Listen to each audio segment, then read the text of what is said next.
नमस्कार, मी सुमित. तुम्ही पाहता एलएस मराठी 10च्या बातम्यांमध्ये आपलं स्वागत.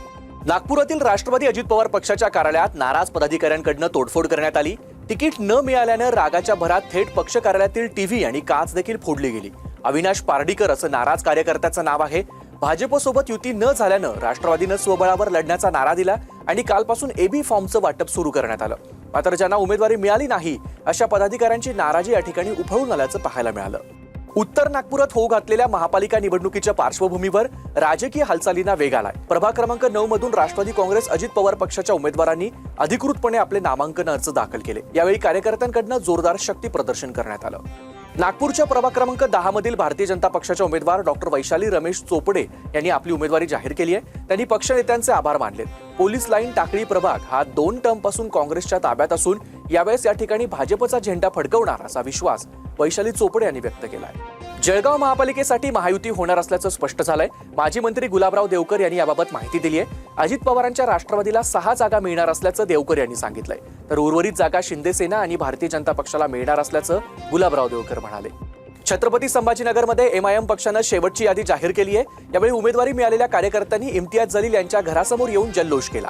माजी खासदार इम्तियाज जलील यांनी आपल्या घराच्या गॅलरीतून कार्यकर्त्यांना पतंग दाखवत दंड थोपटले. मानखुर्दमधून कामिनी राहुल शेवाळे यांनी माघार घेतली आहे. मानखुर्दच्या प्रभाग क्रमांक 142 मध्ये 25 वर्षीय अपेक्षा खांडेकर यांना शिवसेनेने उमेदवारी दिली आहे. कामिनी राहुल शेवाळे या माजी नगरसेविका आहेत.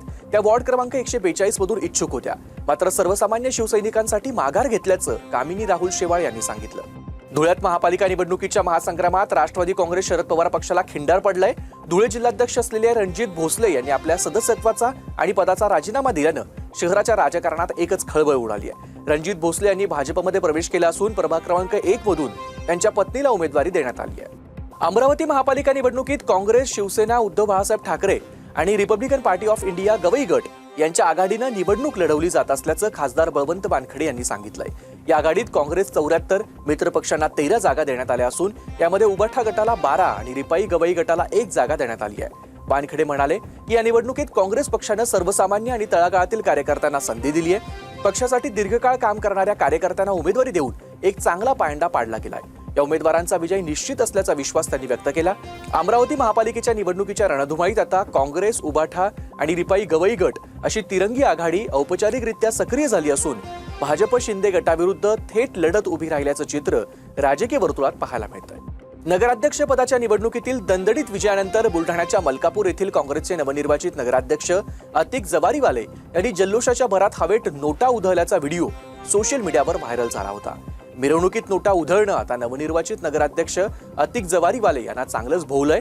त्यांच्यावर आचारसंहिता भंग केल्याप्रकरणी गुन्हा दाखल केला गेलाय. युवा महोत्सव म्हणजे केवळ स्पर्धांचं आयोजन नाही, तर युवक युवतींना विविध क्षेत्रात आपले नेतृत्व गुण सिद्ध करण्याचं सशक्त व्यासपीठ आहे. निगडी येथील ग.दी. माडगुळकर नाट्यगृहात राज्यस्तरीय युवा महोत्सव आयोजित करण्यात आला. महोत्सवाच्या उद्घाटन समारंभात जय मल्हार फेम अभिनेत्री श्रीमती ईशा केसकर तसंच मुळशी पॅटर्न चित्रपटातील अभिनेता श्री अक्षय टांगसाळे यांनी उपस्थिती लावली. या होत्या आताच्या महत्त्वाच्या बातम्या. बघत रहा एलएस मराठी.